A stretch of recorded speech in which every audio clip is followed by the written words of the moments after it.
Gunakan headsetmu sebelum menonton agar kamu bisa memasuki ilusi dari genjutsu video ini. Jangan lupa like, komen, dan subscribe untuk yang sudah subscribe. Semoga bisa jadi ninja yang hebat. Terima kasih. Di pagi yang tenang di desa Konoha, Saruto Uzumaki sedang berlatih keras bersama Kawaki di hutan pinggiran desa. Hawa dingin pagi hari membungkus mereka, tetapi semangat Saruto tetap menyala. Kawaki yang sekarang menjadi salah satu shinobi terkuat di Konoha mengawasi dengan ketat setiap gerakan Saruto. Tiba-tiba, seekor burung merpati membawa pesan mendesak dari Hokage, memecah konsentrasi mereka. Setelah membaca pesan tersebut, wajah Kawaki berubah serius. Dia memberitahu Saruto bahwa mereka harus segera kembali ke desa. Sesampainya di kantor Hokage, mereka disambut oleh Sarada Uchiha yang tengah menyusun strategi di hadapan peta besar. Sarada menjelaskan bahwa terdapat laporan aneh dari desa Suna. Penduduk setempat melihat kilatan cahaya misterius di langit malam, diikuti oleh gempa kecil yang mengguncang wilayah itu. Beberapa shinobi Suna yang dikirim untuk menyelidiki tidak pernah kembali. Dengan wajah penuh kekhawatiran, Sarada memerintahkan Kawaki dan Mitsuki untuk pergi ke desa Suna dan mencari tahu apa yang sebenarnya terjadi. Saruto yang mendengarkan dengan penuh perhatian, memohon kepada Sarada untuk ikut. Awalnya Sarada ragu, namun melihat tekad Saruto yang kuat, ia akhirnya memberikan izin. Perjalanan ke desa Suna. Mereka bertiga segera berangkat ke desa Suna.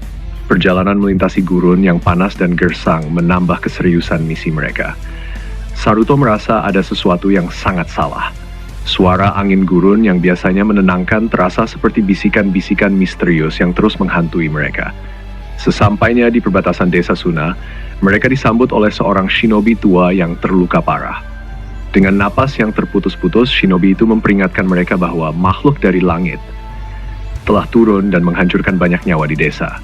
Ia menyebutkan sebuah nama yang tidak asing di telinga mereka, sebuah makhluk kuno dari legenda Otsutsuki. Setelah memasuki desa Suna, mereka menemukan kehancuran di mana-mana. Rumah-rumah yang terbakar, jalanan yang sepi, dan udara penuh dengan aroma kematian. Tanpa diduga, sesosok bayangan besar muncul di langit. Makhluk tersebut memiliki aura yang sangat mengerikan, dengan tubuh bersisik dan mata merah menyala. Itu adalah Golem Otsutsuki, makhluk yang diceritakan hanya dalam mitos. Kawaki, Mitsuki, dan Saruto segera bersiap menghadapi makhluk itu. Pertarungan sengit pun tak terhindarkan. Namun, kekuatan golem tersebut jauh di atas perkiraan mereka. Meski mereka telah melancarkan berbagai jurus terkuat, makhluk itu tetap berdiri kokoh tanpa luka sedikit pun. Mereka mulai terdesak, dan situasinya semakin genting ketika makhluk itu mulai mengeluarkan teknik cahayanya bisa memusnahkan segalanya dalam sekejap. Pertarungan terus berlanjut dengan intensitas yang semakin tinggi. Kawaki dan Mitsuki mencoba berbagai kombinasi jurus, sementara Saruto terus berusaha mencari celah dengan mengekyo sharingannya. Namun, kekuatan Golem Otsutsuki terlalu besar dan mereka terpaksa mundur untuk menyusun strategi baru. Dengan tubuh yang lelah dan luka di beberapa bagian, mereka bertiga akhirnya menemukan tempat perlindungan sementara di salah satu reruntuhan desa. Meskipun mereka berhasil selamat dari serangan golem, ancaman masih jauh dari selesai. Mereka sadar bahwa untuk mengalahkan makhluk ini, mereka memerlukan kekuatan yang lebih besar dan strategi yang lebih cerdas. Mengetahui bahwa pertarungan sesungguhnya baru saja dimulai. Malam mulai menyelimuti desa Suna yang hancur. Di dalam reruntuhan sebuah rumah, Saruto, Kawaki, dan Mitsuki berkumpul di sekitar api kecil untuk menyusun rencana. Golem Otsutsuki masih berkeliaran di sekitar desa menjadi ancaman nyata yang harus segera dihadapi. Saruto yang masih muda namun penuh tekad merenungkan kekuatan yang baru saja mereka hadapi. Kawaki dengan tatapan tajam mengusulkan untuk memancing golem itu ke sebuah area yang sempit, di mana mereka bisa menjebaknya. Mitsuki setuju, namun ia menekankan bahwa mereka harus menemukan cara untuk menembus pertahanan golem yang tampaknya tak terkalahkan. Sementara itu, Saruto tetap diam, merenung dalam-dalam. Esokan harinya, mereka melanjutkan rencana untuk memancing Golem Otsutsuki ke dalam perangkap. Dengan kekuatan penuh, mereka menyerang golem dari berbagai arah, mencoba menarik perhatian makhluk tersebut. Golem itu dengan gerakan lambat namun mematikan, mengikuti mereka ke dalam area sempit yang telah mereka siapkan. Namun, ketika Ketika mereka mencoba menjebaknya, golem itu menunjukkan kekuatan lain yang lebih dahsyat. Dengan satu hentakan kaki, tanah di bawah mereka retak dan gelombang energi besar meledak dari tubuhnya. Serangan tersebut membuat Kawaki dan Mitsuki terpental jauh, meninggalkan Saruto sendirian di hadapan golem. Di momen yang penuh ketegangan itu, sesuatu di dalam diri Saruto mulai bangkit. Ia merasakan gelombang energi yang luar biasa kuat mengalir melalui tubuhnya. Jugan, mata yang diwarisi dari ayahnya, Boruto. Dengan Jugan yang aktif, dunia di sekitar Saruto terlihat berbeda. Ia bisa melihat aliran cakra di dalam tubuh golem termasuk titik-titik lemahnya. Pandangannya menjadi lebih tajam dan setiap gerakan golem bisa dia antisipasi dengan sempurna. Saruto merasa kekuatan yang sangat besar mengalir melalui dirinya, dan dia tahu bahwa ini adalah momen yang menentukan. Saruto melancarkan serangan balik dengan Jugannya. Ia menyerang titik-titik lemah di tubuh golem dengan presisi luar biasa. Setiap serangannya membuat golem terguncang, menunjukkan bahwa makhluk itu tidak sepenuhnya tak terkalahkan. Dengan kecepatan yang meningkat dan kekuatan cakra yang besar, Saruto berhasil memojokkan golem, membuat makhluk itu marah dan semakin agresif.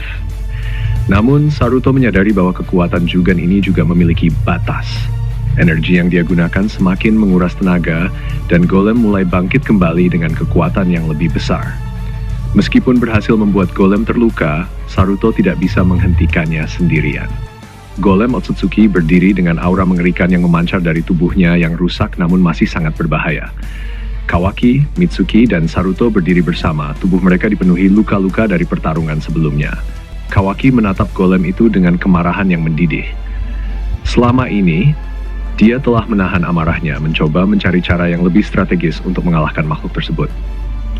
Namun, setelah melihat begitu banyak kehancuran yang ditimbulkan oleh golem, dan melihat Saruto yang terus berjuang tanpa henti, amarah Kawaki akhirnya memuncak.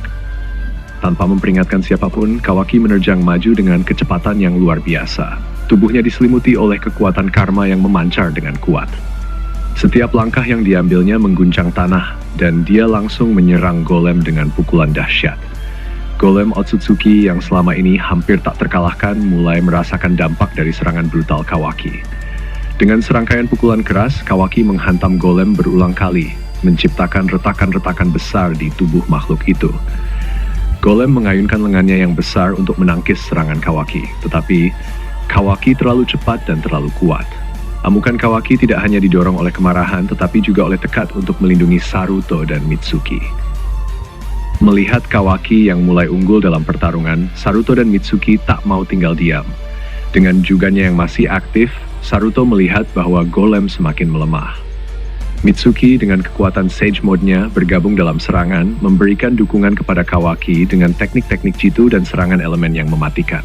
Golem Otsutsuki yang sebelumnya tampak tak terkalahkan kini mulai terpojok. Setiap serangan dari Kawaki, Mitsuki, dan Saruto semakin menghancurkan tubuh makhluk itu. Meskipun golem mencoba melawan dengan melepaskan serangan cahaya dan energi besar, serangan-serangan tersebut tak lagi mampu menahan kekuatan ketiganya yang kini berkolaborasi dengan sempurna. Kawaki, Mitsuki, dan Saruto tahu bahwa ini adalah kesempatan terakhir mereka untuk menghancurkan golem sebelum makhluk itu dapat memulihkan diri. Mereka saling memberi isyarat untuk melakukan serangan serentak yang akan menjadi penentu. Kawaki mengumpulkan seluruh kekuatan karismanya. Mitsuki mengaktifkan kekuatan Sage Mode dengan penuh, dan Saruto memusatkan semua energi Jugannya.